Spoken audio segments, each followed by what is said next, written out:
Hi friends, and welcome back to my channel. My name is Sammy, and today I'm going to share with you my favorite spring reads and what is on my TBR for this spring.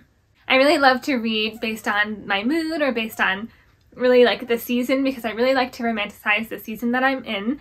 And so I have created a little list of the books that I feel like give me the most like springy vibes and that I really have loved.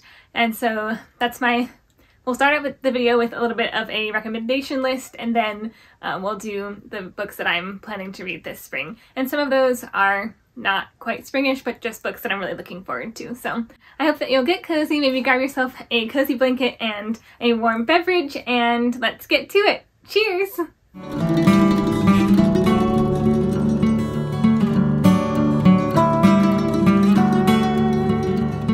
Starting off strong, we have Emma by Jane Austen. I love this copy. It's so pretty. It's, I think it's the Wordsworth Classic Edition, but you may or may not know that last summer I read several of the Jane Austen books. Pride and Prejudice is one of my favorite books of all time, and so I wanted to challenge myself to read more of Jane Austen, and so I read Emma for the first time last summer, and I loved it. I feel like if you haven't ever read any Jane Austen, this would be a really good one to start with. It's a little bit more palatable as far as like the concepts and the language, and so I feel like it's kind of the most modern of her books. Not that any of them are really that modern, but I feel like the themes in this one are a little bit more modern, where it's about Emma and she's a little bit of a nosy little gossip. She tries to kind of meddle in her friends and acquaintances' love lives while she fancies herself a little bit of a matchmaker. And so it's a little bit about her and the drama that ensues with her little meddling. But it's kind of, I laughed out loud several times in this book. She's a funny character, and she gets into a little bit of mischief, and of course it's also a little bit of a romance. So it doesn't really, I don't think it just takes place in one season, so it's not just a springtime book, but it definitely had some springtime vibes to me, and so I highly recommend this one, especially if you're looking to get into the classics or to Jane Austen. The next one is The Song of Hartgrove Hall, and this book I just randomly picked up on a whim at Target one time, and I really loved it. It was a very, kind of gave the vibes, even like this front picture kind of gives the vibes of Pride and Prejudice, but it was a little bit more of a modern story. It's kind of about a sort of rejuvenation and like coming back, like being inspired. It's about two generations, an older gentleman and his grandson who is a piano prodigy. So if you like stories about a prodigy or like about music or that kind of like romantic side of life, then I think that you will enjoy this book. It's sort of about the older gentleman sort of, I think his wife has passed away, and he's sort of finding purpose and feeling kind of like rejuvenated by his grandson, because I think that the older man is a composer or some sort of musician. I can't remember quite, but and so he really comes back to life with the inspiration that his grandson has provided him with, his being only 4 years old and being a piano prodigy. And so I think it gave me a springtime vibe because of the sort of like coldness of his demeanor and his heart kind of coming back to life into like, and growing throughout the story. And so I think thematically maybe, or metaphorically, it is giving me a springtime vibe. So I would definitely recommend this book at any time of year, but this is, I don't know, I think it would be good for spring, and especially just for kind of like a simple read. I just really remember really loving it. The next one is actually not a good yarn. It's the Blossom Street series. A Good Yarn, I think, is actually the second book in the series, but I have lent out the first book, so I only have this one to hold up. But I think I have recommended this before, but I just love these books, and they definitely give a springtime vibe. The whole series is set on Blossom Street, so already that gives you a springtime vibe. But the first book is about a woman who opens up a yarn shop, and she lives in an apartment above the yarn shop. And so just like the aesthetic and like, I don't know, the dreaminess of that scenario is very lovely to me, and so I really loved it. If you like Hallmark movies, or if you like sort of just like very cozy, like wholesome books and stories that have really like no high stakes, a very low stakes novel, this is for you. If you just want something like a feel-good story, this is the series for you. And especially at this time of year, I read most of the series between like the spring and summer one year, and I just flew through them because I just love them so much. Like I said there, it's a very easy read, but I highly recommend them. So the Blossom Street series by Debbie Macomber. If anybody knows how to pronounce her last name, type it phonetically in the comments, because I can never really realize how to pronounce it, and I always feel so bad. But Debbie Macomber, and it's I think the first one is called The Shop on Blossom Street. Wait, let me see if I can confirm. Oh, I can confirm. The first book in the Blossom Street series, The Shop on Blossom Street, so I was right. The Shop on Blossom Street is called A Good Yarn, so that's why the second book is called that. But it's always fun because either in the front or the back, like so if you enjoy knitting, they have either in the front or the back of the book, they will have a knitting pattern. So this one, the first one was I think it was a baby blanket or some sort of blanket or an Afghan or something, and this one is a pair of socks. So I'll have to keep that in mind because I actually have a goal of learning how to knit socks, so perhaps I shall keep this book out. The next one is also a series, and it's called Wings by Aprilynne Pike, and I love this series. I don't really hear a lot of people talking about it. I actually think that there's one book that I haven't read in the series. I think it's the 5th book, called Arabesque, so I still need to get that. But it's not that new. It's several years old, but let me see. I wonder when this came out. So it was copyrighted in 2009, so yeah. It's like 15 years old. But anyways, it's a series about fairies, but not in the ACOTAR way. It's a more like they're in high school, and well, not all the fairies, but it's definitely more of like a young adult series, whereas I think that Sarah J. Maas's stories are a little bit geared towards older audiences. This one's definitely geared towards younger, especially like with the spiciness of them. So this one has a 0 spice factor, and so I appreciate that personally. But this story is about a girl who is adopted. Actually, I hope that's not a spoiler, but you find out very early on if it is. And it's about her discovering a little bit more about where she came from. And so you can tell I hope you can tell by the cover that it is definitely a springtime book. I think that each book in the series kind of follows a different season, or at least it kind of highlights in this world of fairies, like the second fairy world. I think that each type of fairy kind of follows a different season, and so I think each book kind of highlights one of those types of fairies, not throughout the whole entire story, but like brings to light some more information about one of those types of fairies. And I think this one is a springtime one, if I'm remembering correctly. But either way, it's the first one in the book, or in the novel. I mean, what am I saying? It's the first one in the series, and I would highly recommend. I really remember enjoying these quite a bit. The way that it really makes me...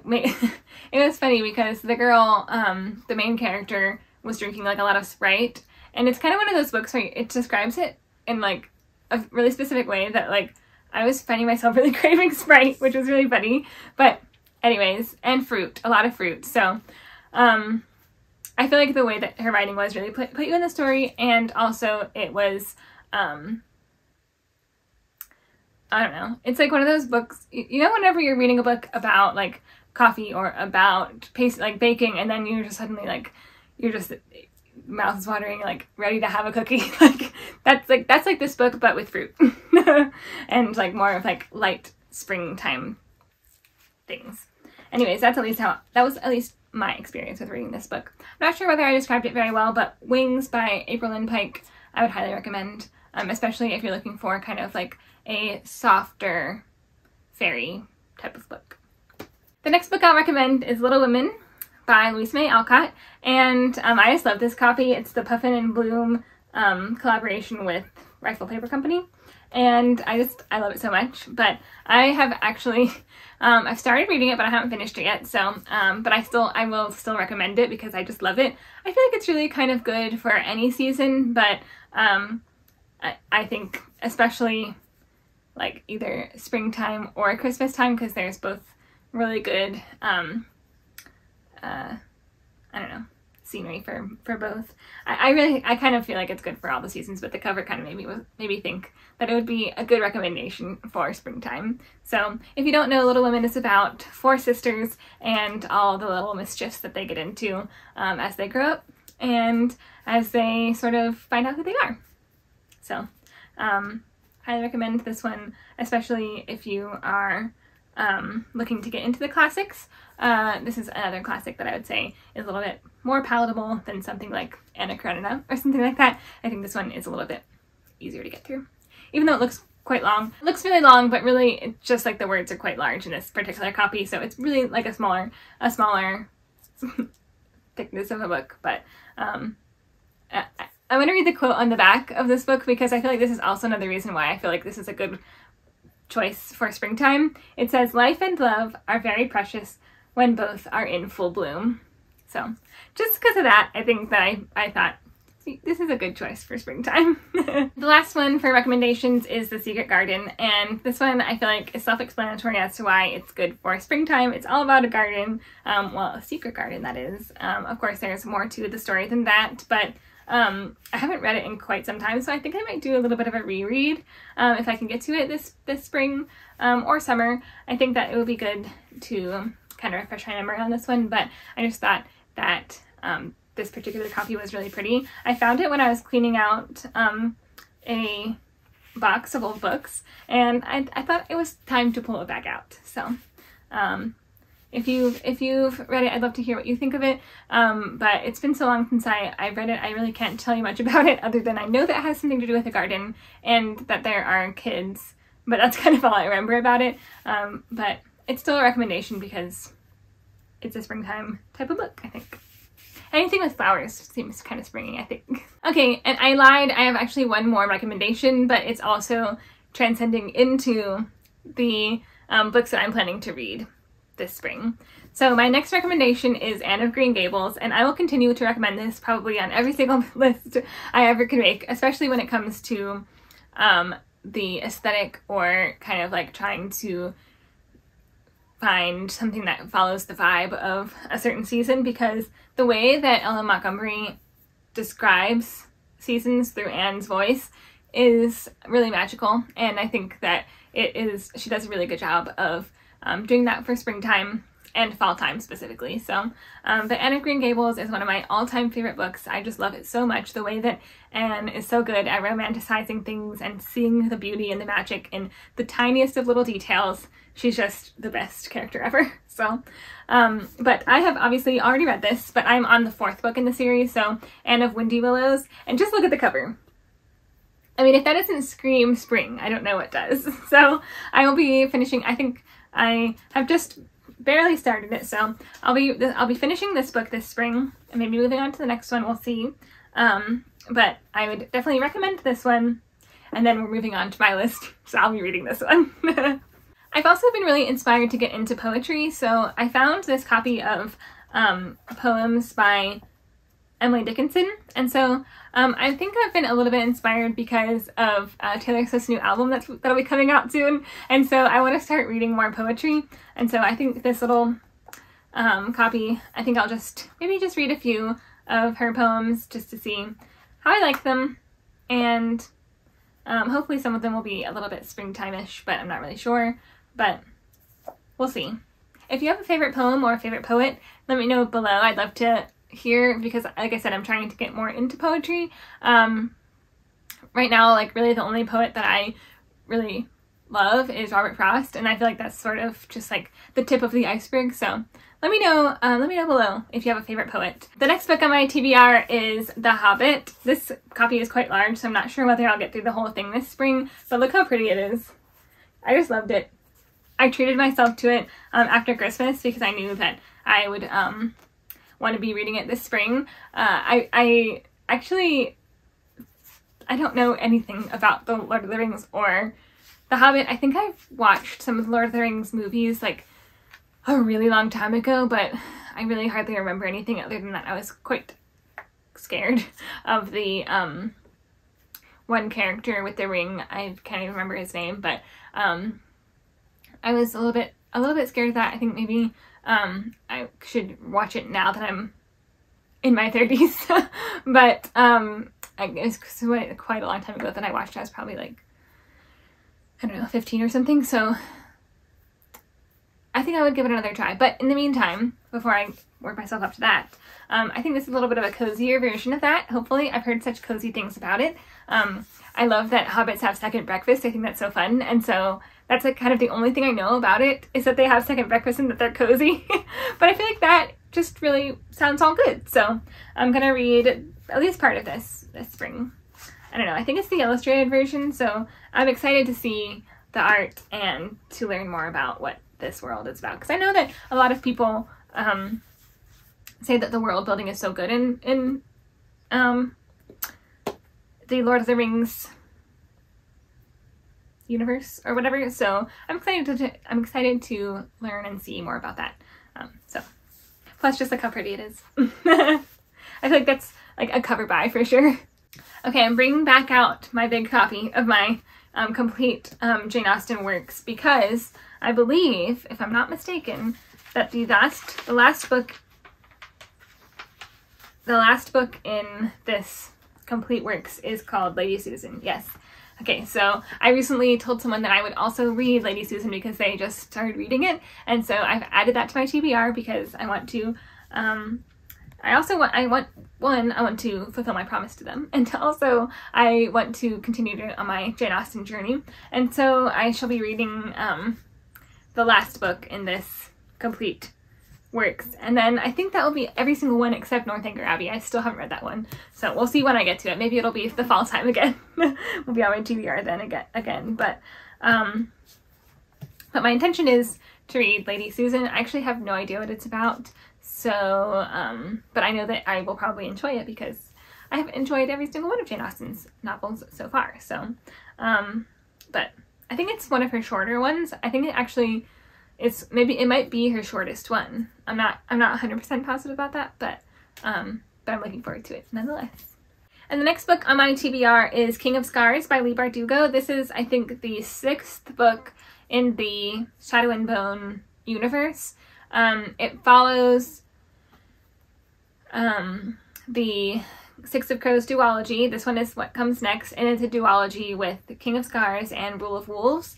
And so I want to continue on with that series because I really have loved it. I think what stopped me from continuing on is because I intended to reread them, but I've just been getting really bogged down with that because I have so many books that I want to read that rereading those seems like a little bit of a daunting task at the moment. So I'm going to try to read this one without rereading, and hopefully I won't be too confused, or hopefully I haven't forgotten too much, but we'll see how that goes. But I'd love to read this one. This is following one of the side characters from the Shadow and Bone trilogy, which precedes the Six of Crows duology. So apologies if that was confusing, but this will be, this is a fantasy book that I don't really want to tell you what it's about because it will be a spoiler, but it's again about one of the side characters from the Shadow and Bone trilogy.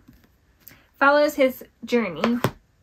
The next one is also a fantasy. It's by V.E. Schwab. It's called A Darker Shade of Magic, and this is the first book in a trilogy, and it's about a world where there are parallel Londons. So I think there's Red London, Black London, maybe even Grey London. I think that Grey London is like the non-magical London, if I'm remembering correctly. And so it's about this, I think this one character can go back and forth between the different Londons, and so that just sounds pretty interesting to me. So, and I keep meaning to read this. I have all 3 books in the trilogy, so I'd like to get to them. So even though this is not really a springtime vibe book, it really is kind of giving me more of a fall vibe with the magic. I want to put on my TBR so I can not feel like I can't read it at this time of year, because sometimes I feel like I limit myself. So I'm putting it on the list so that I can try to really get to it, because I'd really like to read books that I want to read, not books I feel like I have to read, if that makes sense. So sometimes I feel like I really pigeonhole myself with I can only read springtime books in spring, or I can only read magical books or fantasy books in fall, and that's really not true. So I'd like to get to this book as soon as possible. And the last book on my TBR is Before the Coffee Gets Cold. Again, probably not really a springtime vibe book, but a book that I'd really love to get to. It's by Toshikazu Kawaguchi. I'm sorry if I pronounced that incorrectly. But it's a book about a cafe in, I think it's in Tokyo. Yes, Tokyo.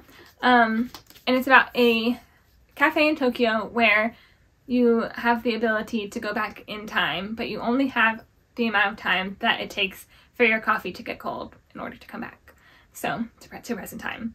So that sounds like an interesting concept, and I think it's a story that follows several different characters and like some life realizations or things like that, and I just find that to be kind of interesting. And plus, one of my friends has highly recommended this book to me, and so I'm excited to get to it. She loved it so much, so I feel like when you know someone that loved a book so much, it makes it more exciting to get to it. So. And those are all the books that I recommend for spring and that I plan to get to this spring, or at least hope to get to.